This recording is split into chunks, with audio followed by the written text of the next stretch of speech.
Tell me, बहुत लोगों को इमोशंस की जब बात करते हैं तब फर्स्ट चीज़ लोग बोलते हैं कि यार मेरे ना माँ बाप मुझे समझते ही नहीं है। एंड जब आप पेरेंट्स से बात करो तो पेरेंट्स बोलते हैं यार ये मेरा बेटा मुझे समझता ही नहीं है, मेरी बेटी मुझे समझती ही नहीं है। सो ये क्यों मिसमैच होता है? राइट, आई थिंक अगेन वो हम जो एक POV होता है ना, पॉइंट ऑफ व्यू समझने का, एक बिटर पर्सपेक्टिव है, बिगर पर्सपेक्टिव, हम खुद को समझा नहीं पाते ये चीज़, ना पेरेंट्स ना बच्चे, कि there is always a bigger way to see things, there is always a bird's eye view of things, right? आप इस पॉडकास्ट को इन कैमरे से देखोगे अलग चीज दिख रहा होगा, एक बर्ड्स आई व्यू से देखोगे कुछ और दिख रहा होगा, right? And that will be very insignificant, right? So same चीज़ है यहाँ पर कि अगर मैं एज अ पेरेंट बोलता हूँ कि मेरे बच्चे मुझे समझते नहीं है, मैं इसलिए बोल रहा हूँ बिकॉज समवेयर मैं नहीं समझ पा रहा हूँ कि वो क्या सोच रहे हैं और क्यों सोच रहे हैं। सेम गोस विद किड्स, बच्चों को भी लग रहा है कि यार मैं इतना करना चाह रहा हूँ, मेरे पेरेंट्स पिछले जनरेशन को समझ ही नहीं आ रहा कि लाइफ चेंज हो चुकी है, दुनिया चेंज हो चुकी है, मुझे अब तो दुनिया कुछ और तरीके से काम कर रहा है, मेरे पेरेंट्स ये बात नहीं समझ पा रहे। तो ये मिसमैच है ना कि हम दूसरे के पॉइंट ऑफ व्यू को समझ नहीं पाते, ये भी एक स्किल है। तो इसको कैसे ब्रिज करें? राइट, अगेन स्किल का सबसे बेसिक क्राइटेरिया है कम्युनिकेशन। एक सिंपल सी फंडा, जब आप कम्युनिकेट करते हो ना एक दूसरे के साथ कि this is exactly what I am feeling, जो नहीं करते लोग, सुनने में कितना आसान सा आंसर लगा कम्युनिकेशन, बट रियलिटी लोग कम्युनिकेट नहीं करते हैं। लोग ट्राई करते हैं लेकिन होता नहीं है। हाँ एग्जैक्टली। अब क्या होता है कि जैसे मैंने कम्युनिकेट करना चाहा कि अपने पेरेंट्स के पास जाता हूँ मैं कि यार मैं ये फील कर रहा हूँ, मुझे ऐसा करना है, मुझे ये करना है, मुझे वो करना है, मेरे पेरेंट्स नहीं समझेंगे उस पर्टिकुलर चीज़ को। वाई? बिकॉज उनकी लाइफ का देखने का नजरिया कुछ और था। फॉर एग्जाम्पल मैं अगर बात करता हूँ जॉब छोड़कर मुझे स्टार्टअप करना है, my parents are struggling to understand this particular thing because उनको फाइनेंशियल रीजन दिख रहे हैं या अथॉरिटी वाले रीजन दिख रहे हैं, कोई पर्टिकुलर रीजन है। Let's go to that depth.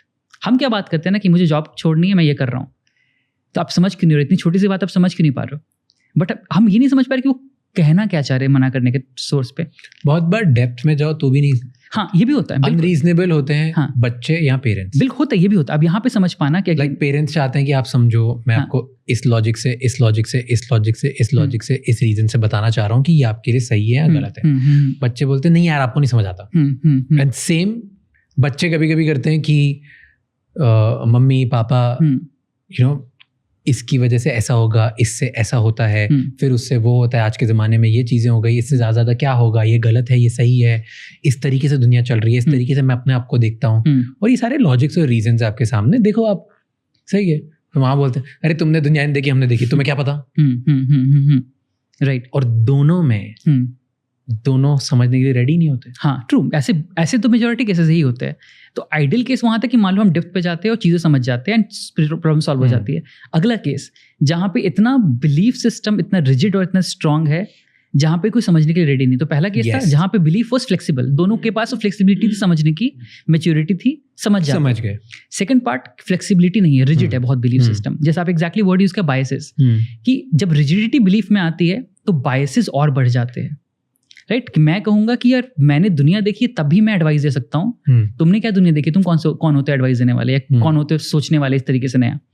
तो ये रिजिडिटी बिलीफ है मेरे में, अब मैं चेंज नहीं कर पाऊंगा। तो नाउ एज अ किड और as a friend of mind उनको ये देखना पड़ेगा कि ये कितना केपेबल है कुछ समझने के लिए नहीं, और मैं किस चीज़ पे अपना हाथ पैर मार रहा हूँ यहाँ पर। फॉर एग्जाम्पल अगर मुझे दिख गया कि मेरे पेरेंट इस लेवल पे केपेबल है चीज़ों को बिल्डअप करने के लिए, समझने के लिए, तो उस तरफ हम जाएंगे नहीं अगर केपेबिलिटी नहीं है। रादर हम खुद को उस पॉइंट पर ले जाएंगे जहां पे वो समझ सके। थैंक यू सो मच ये क्लिप एंड तक देखने के लिए। अगर आपको और भी ऐसी क्लिप्स देखनी है तो राज शमानी क्लिप्स चैनल को सब्सक्राइब कर लीजिए।